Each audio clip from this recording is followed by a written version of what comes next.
Welcome to Inside Creative Minds. I'm your host, Trey Goodman. We're on the grounds here of the Mesa Arts Center, and we have a tremendous show for you today. We're going to go behind the scenes with Southwest Shakespeare Company. We're going to talk to the director, the artistic director, the set designer, the costume designer, and the musical director. We're going to find out what it takes to put on a professional play. Check it out.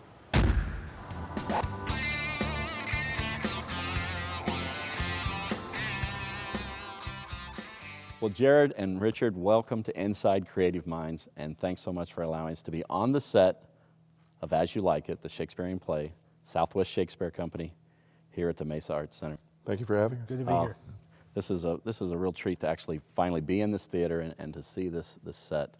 Now, you're the artistic director, and you're the director. Right, of this production. Of this production, and you're the artistic director of Southwest Shakespeare Company. Correct, yes. Explain that to our viewers. Well, I'm in charge of all things artistic, as the title sounds, Okay. and more. Yeah. And I have another counterpart, the managing director, Chris Rhodes, who is mostly the business side of the organization. And Richard is actually came on board this year as the associate artistic director. So he even has another title on top of another title top of director. on Right? top of director. Now, as director, well, I'll let Richard maybe explain what that is. But I think I hope it's clear what I do. It's sort of overseeing. So you're sort of like a producer. I am in cases where someone else is directing, like in Okay. As You Like It. Right. But I also direct myself and act this year. Right. So there are other artistic aspects to my job. But essentially, yeah, I make sure that all the productions occur with the highest quality that they can be produced with, and also picking what the season is. And Jared and I both file through hundreds of plays and try to put together what 5 or 6 we'll be doing that season. That's got to be quite a chore within itself. And then you have to select all the actors. Right. Now, we saw this year, we went to New York and auditioned in 3 days. It's like 500 or 600 people. 500 or 600 people. In fact, we had 800 requests. We couldn't see everybody. Right. And then here locally, we auditioned well over 100. But that's a lot of those are returning actors or actors that worked with us before. So you have to gear up each season to shoot 5 or 6 plays and get all of the actors lined up before the season starts? Well, this year we're attempting at that. We're definitely trying to get all the contracts in early as possible so that we can get the best talent that we can muster for the To shows. get their commitment to us Right. and show our commitment to them, and also so they can plan and all that sort of thing. And when we have people that we want to use throughout the season, Right. that way we can nail that part down. That's got to be quite a challenge to see that many people and have a vision on what you need to do for each show. And then on this show, you're the director, and then you've got to work with this talent. And Right. what are you doing in rehearsal? What are you looking Essentially, I joke around with Jared that being a director is running a dictatorship that's masquerading as a democracy. Because essentially, you have to make all the final decisions. If there's a hat on stage that you're not happy about, then you have call on that. But on top of it, you don't want to be bossing every round and not making it a part of their experience as well. Because if you give an actor a direction to, say, try if you were more frustrated in this section, and that makes no sense to them, well, then you're going to have a hard time ever getting that out of them. Well, you guys are both extremely creative, and you're both have acted, directed. Now you're the artistic director. He's the associate. You've worked a lot. You've gone to New York. There had to be times where you're sort of butting heads, right? Not too much, but it happens. It happens, and that's good because I'm a believer in the best work coming out of a really aggressive desire to do the best thing rather than to settle. Right. And if everybody's getting along or not saying what's really on their mind, you run the risk of not getting to the choice or the decision that really takes us to the next level. And we're always trying to get to that next level every year. It's really the beauty of live theaters, that it's so collaborative, that everyone really does have a say, and it just depends on what actually makes it. Well, what the gets you opening. excited about working in theater in general, and why Shakespeare?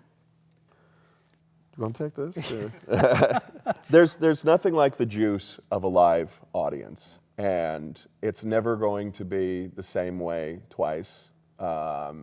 if you come and see the show tonight, it will be different than the show will be tomorrow, depending on how the audience energy is, what the actor's energy is. Did they have a good or a bad day? What different things did the they do that dialogue's the evening? same, though. Right, absolutely. Yeah, and the dialogue is the best dialogue ever written. I mean, the core of our mission is to produce the greatest living playwright in the English language. So it's a constant challenge, and it's always exciting, you know, for us to apply our creative minds to these great plays. You know, I see that as a huge challenge, Shakespeare. How do you work with the actors to master the language? We do hire people because they have training or skills Right. in that, in being able to speak well, to articulate thoughts, to communicate, and have, you know,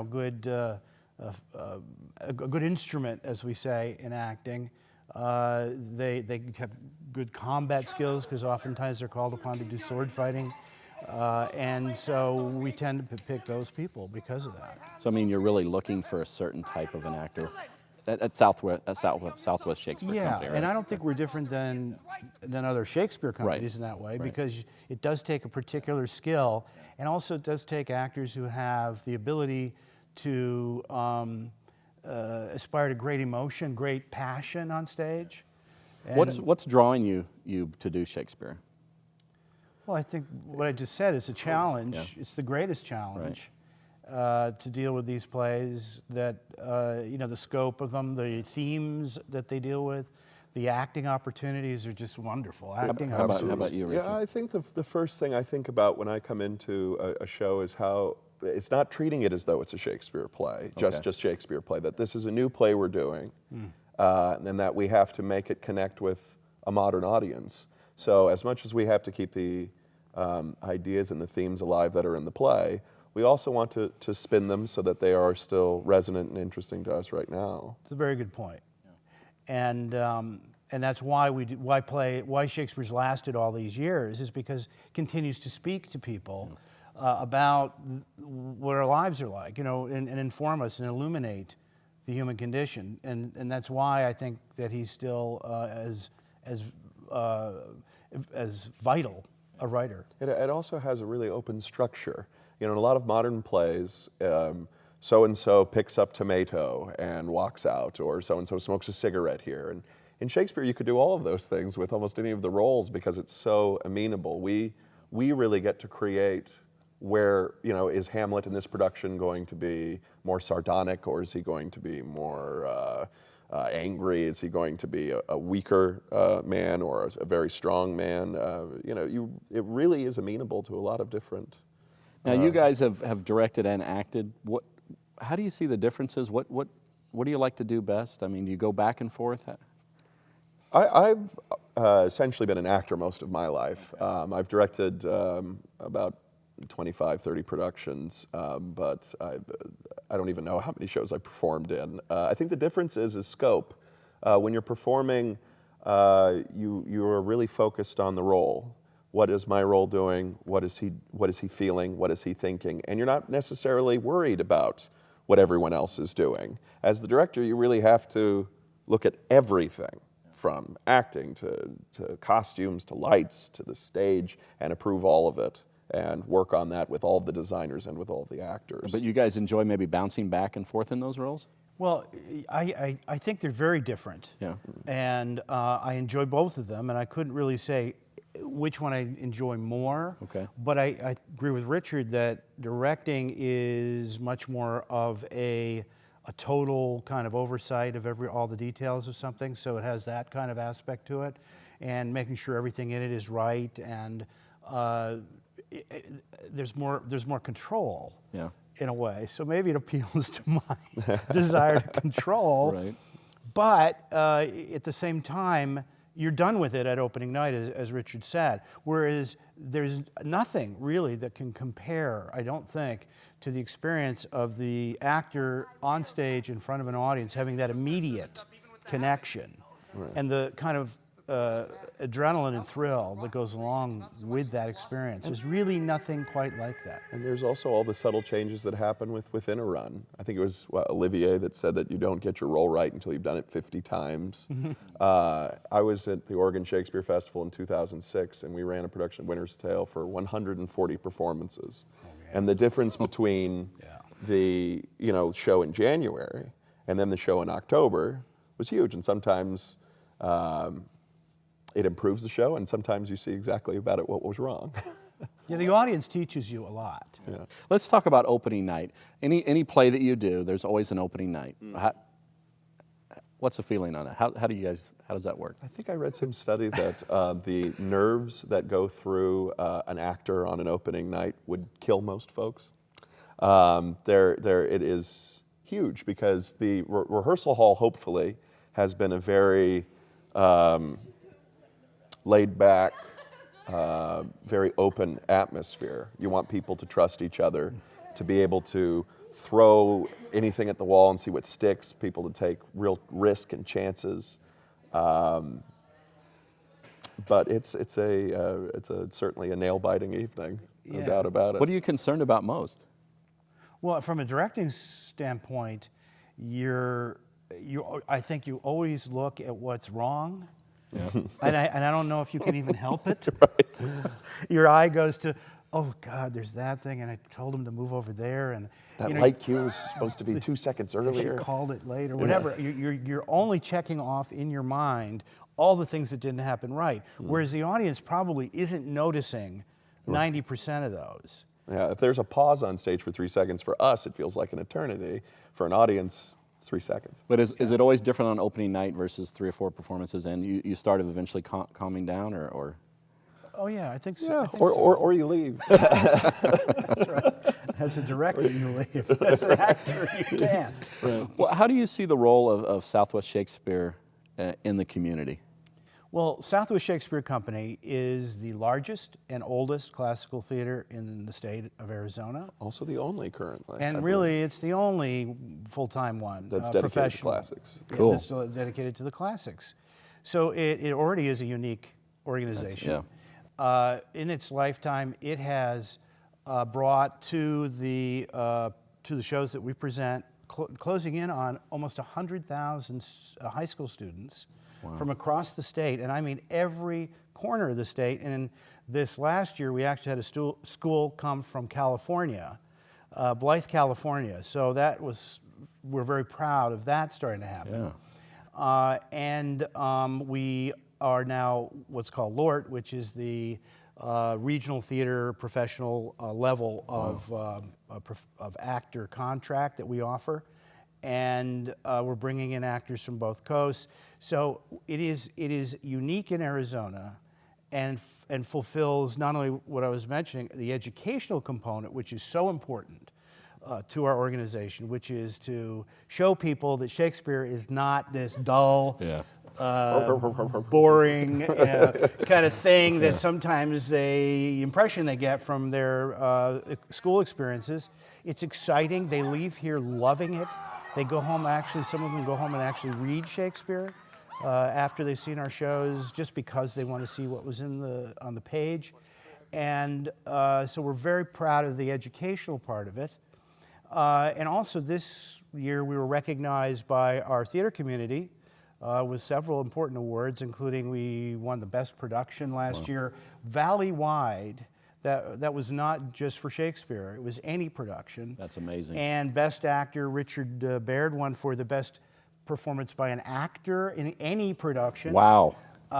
We won for Best Actress in any production, and Best Supporting Actor. He picked up Best Director too. And So there's good no year this reason year. why folks should not come out and see a performance by Southwest Shakespeare No, Company. and in this facility, and particularly if you've beautiful. never been here, yes. They should come out and judge what we do and see for themselves, because I think they're going to be very, very pleasantly surprised. It's also spectacular for the price. I mean, you can see all of our season for, what is it, 140? Around that. Yeah. I should know the figure, but I can't remember. Well, guys, I'd like to talk to you all day long, but we've got to bring on the costume designer and a few other folks we're going to bring on and talk. But it has been a great time, and I really want to get people to come out and see what's happening here at the Mesa Arts Center, where you call home. and see the Southwest Shakespeare Company. So thanks for having me. Thank you. Thank you, All Trey. right.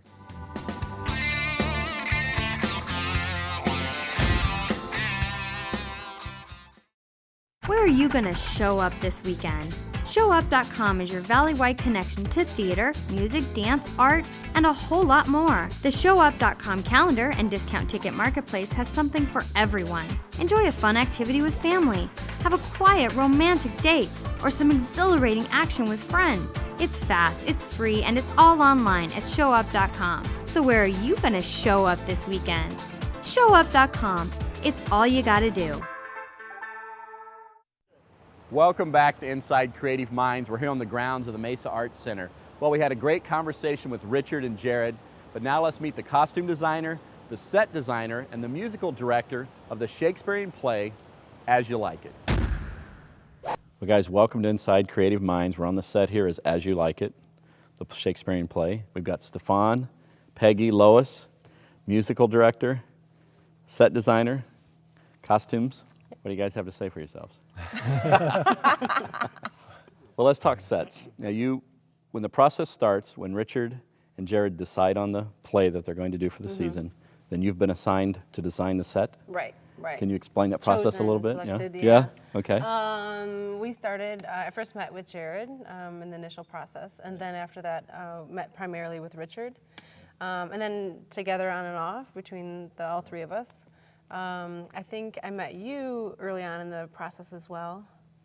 And we started talking about who the people are in the play and what's surrounding them and how they're going to be part of what it looks like around them. So they give you a lot of direction as to how to create the look of the show, is that what you're saying? A little bit. Yeah. I can remember specifically Richard saying he wanted it to be a bittersweet forest. Okay. So that was one of his directions that he gave me. And then I seek to find what visually that looks for. Wow. What that looks like. Yeah. Now you create a model of that. I do. And that's for the artistic director and the director actually see. Is that the idea of that? Yeah, I start with sketching and Yeah. then I go into a three-dimensional model, which allows them and me to see it in the three-dimensional space. But it's a small model. It's not full scale like we're seeing behind us. Yeah. We saw it, and no one could live in that. It's too Right. small. No. Exactly. Now you're in costumes, so how does that process work? Well, again, I'm in on the early process with Peggy and the director where we talk about what this world looks like and what these characters would wear and specifics of colors and for Shakespeare, since it can go in any time period, also there's a selection of the time period that we're going to actually do because it's not always done traditional. Sometimes there's some conceptual license taken. And so that comes from the director. He makes that decision as far as the concept, the overall concept. So you guys spend a lot of time working with the director. I mean, you as well with music, Yeah. right? Take me through that process. Yeah, and I think the impression that I'm getting is that virtually all of that creative big bang happens with that first initial meeting with the director. And then And you guys after are a all while- there, right? You're all involved in that. Yeah. Okay. And after a while, the creative process blends into good old-fashioned hard work. So, and I think for me that first critical meeting was with Richard, where he explained his vision, and it coincided with what I like to do professionally as a musician. How did they find your Elizabethan music? I mean, is that your specialty? They went back in time and found me lounging under a bush or something. We're not very high profile, but there are a lot of people around, not just the Phoenix area, but Now these are some of the many instruments you play. Could you play a little something for us? Sure, Just give us yeah. an idea what the Absolutely. sound is. Yeah, I'm going to play this. This one is one that I use for some of the rustic scenes. It's a double-chambered ocarina. Very unusual, but it gives it that evocative, woodsy sort of sense there.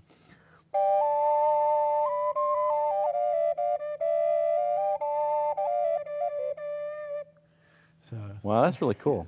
yeah. Now, do you make these or you buy these? or- I used to make my own instruments, and after and it was just like a hobby, Yeah. sort of thing. And after a while, I noticed that this was making a lot of money, so I could actually afford to buy some decent instruments. And once I started buying decent instruments, I realized I would have to learn a lot more about building instruments to make a good quality one. Might as well just play them, let someone else make them, Yeah, right? and I think that's where I am now. I still have a few instruments that I have built that I still play, but for the most part, right now I'm playing ones that were professionally made. Wow. So. Well, Peggy, what got you into making sets? I mean, what's the process that made you a set designer? I first studied interior design, and I met an interior designer who was a set designer. Wow. And I was intrigued by it. So, and I felt like the medium, working inside the theater and with sets, was a way to design quickly and to see your designs up. And also still a good way to work with people in their environment, which is what I think interior design got me started thinking like. And then the plays was just a funner medium. So you really enjoy doing this? Yeah. How do you feel on primarily. opening night? Tired. Exhausted. Tired and sometimes critical, and try to remind myself to just enjoy the play like an audience member. Right. So, yeah. Now, costumes. Could you show us what you brought here today? This is one of probably numerous ones, and you've actually made this, right? Yes, yes. That is wild. This particular coat is for a character called Touchstone, which is the main character that people remember when they hear about As You Like It. It's the character that seems to stand out. And he's a motley fool, which means his clothing is pieced. And so Touchstone always has a pieced, motley coat.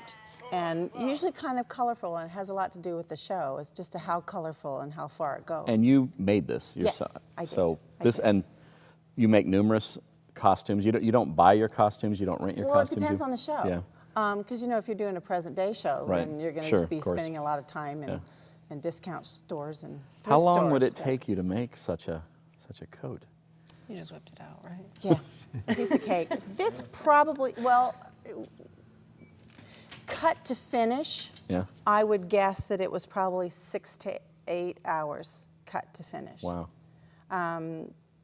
Just because of the piecing and the fitting and all that in there. And prior to that, then a pattern has to be made. If you don't have a specific pattern for that particular piece, then you have to create the pattern yourself somehow. Have you been doing costumes for Southwest Shakespeare for a while, or? My first show with Southwest Shakespeare was January '97. Wow. Okay. So yeah, You certainly enjoy it then. I do. Why are you guys involved with Shakespearean plays? Is there a reason, or what?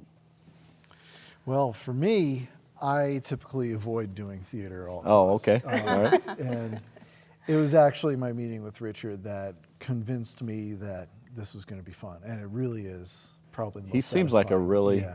interesting guy. Yeah. But I think as for me, it's just by virtue of the music that I play. It happens to coincide. I mean, we do a lot of, my group, myself, I've done everything from ancient Greece to 19th century America.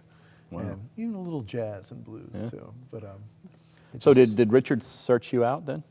yeah, I've been associated with Southwest Shakespeare for the past 8 years. Okay. And so my name Right. occasionally comes up, I guess, at some of these board meetings. Yeah. Hopefully in a good way.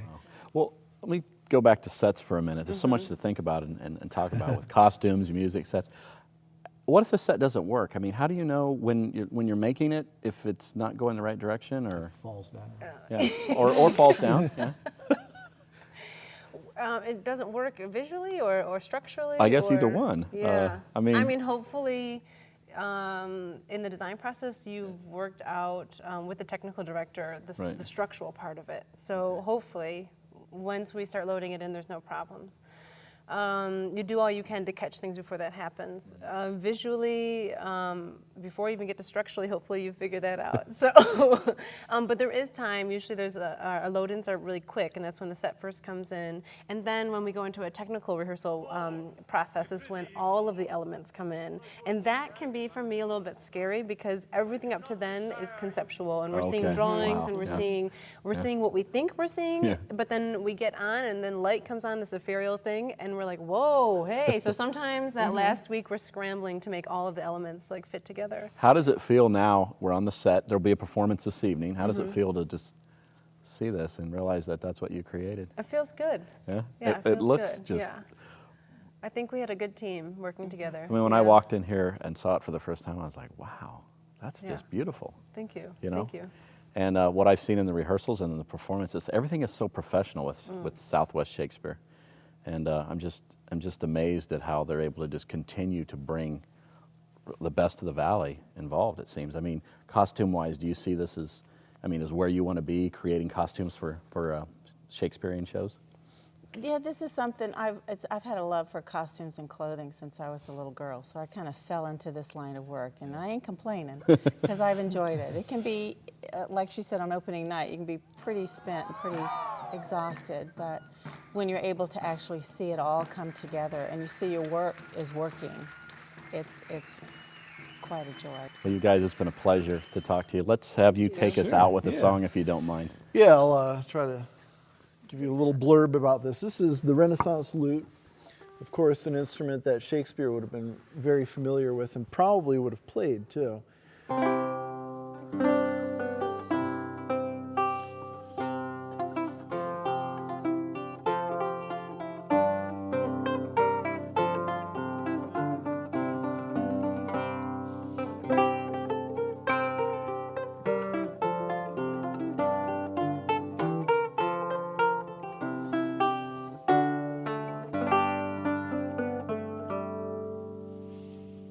That's great. Thanks.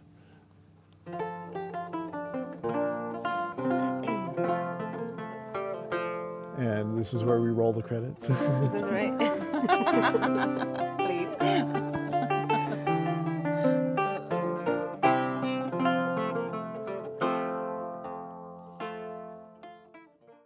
Well, thanks so much for watching our show, and I hope you enjoyed it. And a special thanks to the Mesa Arts Center and Southwest Shakespeare Company. They have both been tremendous to us. And don't forget, Southwest Shakespeare Company puts plays on all the time. Please go check one out. And the Mesa Arts Center is a tremendous facility. Check them both out. Hey, we'll see you next time.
Welcome back to Inside Creative Minds. I'm your host, Trey Goodman. Well, we spoke to Richard and Jared and had a great conversation, but this hair is in my face. Nobody cares about it. It's in my mouth. I don't like it.